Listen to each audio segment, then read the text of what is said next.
Go. Hi Stampers, today we're going to make this really cute gift card holder. It has a little belly band, so if you just slide off the belly band and you open it, here's your little gift card. And it's really, really easy to make, so let's get started. You're going to need a 4 1/4 by 11-inch piece of cardstock. For my project I'm using Certainly Celery, and now we need to score it. So I'm going to use my paper trimmer. Slide the blade all the way to the top. We're going to be scoring, not cutting, and swing the arm out. Take your cardstock, easier said than done, and put your cardstock in longwise and put it at the 3-inch mark. Take a bone folder, and on the ridge of your paper cutter, just follow along with your bone folder. So that's at 3 inches. Do the same thing at 5 1/2 inches. And finally the same thing at 8 inches. Okay. You take away your paper cutter, you don't need that anymore. And on each of those score lines you're going to fold. Use your bone folder to get a nice crisp fold on each of those lines. Okay, so this is what it should look like. Now we have to secure this inside part, so you're going to open it up and you have to use a really strong adhesive here, so we're going to use sticky strip along the top, bottom, and right side. Sticky strip is very strong and it will also destroy your scissors, so make sure you do not use your scissors that you're going to use for cutting your paper, and the ones especially that you use for cutting your ribbon, because you always want a nice sharp scissor for cutting those two items. I use my craft and rubber scissors since we don't have to cut our stamp sets anymore. I still have them around. They work perfectly.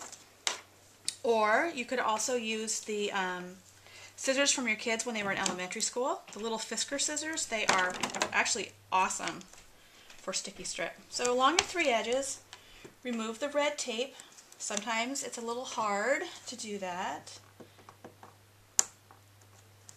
That's 2. Our last one, 3. And then you're just going to fold the left section on top of the right section. So now you have your Y. Okay? Now we need to make the place for the gift card to sit. So I'm going to use 2 punches to do that. I'm going to use the word window punch, and you're going to have to punch it more than once depending on the width of your gift card. So and it pops back at you. Just keep moving along, making sure that you stay kind of straight from where you punched before.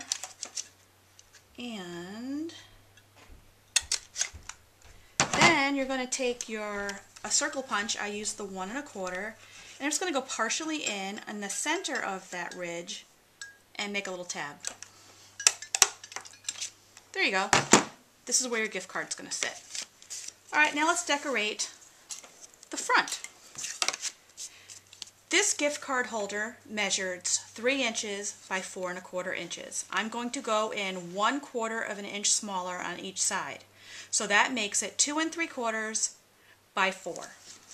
So I have a piece of real red cardstock, but we need it to decorate it. So I'm going to use this great stamp set. It's called Snow Swirled, and it has lots of snowflakes.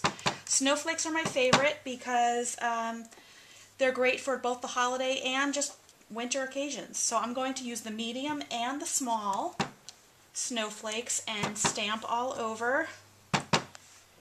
Fill it up as little or as much as you want. And now I'm going to go in, and if I didn't mention before, I'm using real red ink on this real red cardstock, so it's tone on tone. Make sure you go off a little bit on the side so it looks like wallpaper. You don't want to have full images all the time. That's pretty good. Okay, if you're a follower of my blog, you know I'm big on sponging. How I sponge is I cut my sponges, which come in full circles, into like 1/6. And then I just rub along my ink pad to get it started, to get it all juiced up. And I hold it in my left hand and I flick in a downward motion. Since I have long fingernails, if I went down on the table and pounced, I would have these little marks from my fingernails, and it's not very pretty.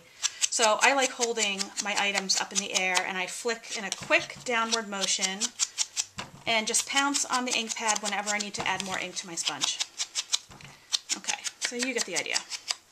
All right, I don't need to use sticky strip anymore. I'm going to be using regular snail adhesive and apply this layer to the front of my card. Now we need to make a belly band. I took a 1.5 by 7 inch piece of Whisper white cardstock, and I'm just going to wrap it around my card, take some sticky strip, and just secure it where they meet up. Okay. Next is my ribbon. I'm going to be using this brand new Real Red polka dot ribbon. It's polka dot on one side, solid with stitching on the other side. You can use whatever side you like. I love polka dots, so that's where I'm going with this card. I do have a ribbon tying video on my blog, but I will review it quickly for you here. How I get flat knots, I do left over right, and I pull tightly and I secure with my middle finger. I have north and I have south. North is going to come down and meet south. South is going to go around, over north and through. Now, see how my tails on my ribbon are not going to match the polka dots. How do I change that? Just do a turn on both of those before I secure my knot. Sometimes I need to use my pointer finger to slide the center of the knot to keep it flat, and just pull tightly. Use your sharp scissors. I use paper snips and just snip on an angle. And there you go. You have a really cute flat knot, and you can just slide it around until you get it centered. Move it up and down wherever you want it. Lastly, I just need that cute little tag. So I'm going to take a scrap of Certainly Celery. The greeting that comes from Snow Swirl says Season's Greetings. Ink it up with chocolate chip. It's on Certainly Celery cardstock. Punch it out with my wide oval punch. I love all my punches. They make my life so much easier. Take some Certainly Celery ink. Ink up the edges. Sponge up the edges, like I did on the other piece. And it's still kind of boring to me, so I'm going to add in the large snowflake from that set. Inked up in Certainly Celery ink, and just kind of go a little bit off to the side. Just adds a little extra something. Apply some sticky strip to the top, and I just tuck it under my knot. Make sure it's secure. And there you go, a really cute gift card holder. All you need to do is change your colors and your stamp sets, and this design will work for you for the entire year. I hope you check back soon. I plan on having lots more videos for you to watch and inspire you to stamp. And you can always check me out on my blog, atouchfromtheheart.typepad.com, and hope to see you again soon. Happy stamping, everyone!